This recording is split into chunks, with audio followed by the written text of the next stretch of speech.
Le changement. Quel que soit le changement désiré, eh bien, ce n'est pas simple.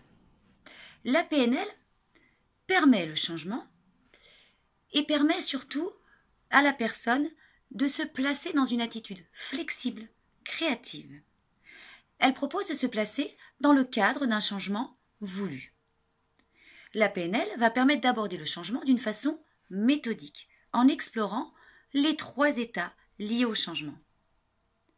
Le premier état est l'état désiré, c'est-à-dire que je vais pouvoir explorer des questions de l'état présent et de l'état désiré. Qu'est-ce que je veux? Qu'est-ce que cela va m'apporter? Est-ce qu'il y a des inconvénients? Etc. Le deuxième état du changement est l'état présent.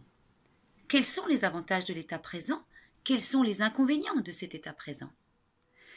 Et le troisième état est la situation instable. Quels sont les avantages de cette situation? C'est une période où il y aura un fort taux de créativité. Quels sont les inconvénients de la situation instable?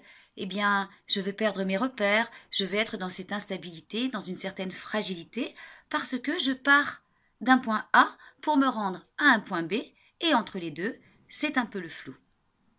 Mais c'est dans cet état que vont apparaître les ressources, ce dont j'ai besoin pour pouvoir faire ce que je veux faire, et également les obstacles.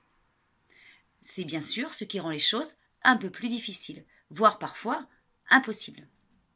Un changement n'est acceptable que s'il est respectueux de ce qui est important pour nous et notre entourage.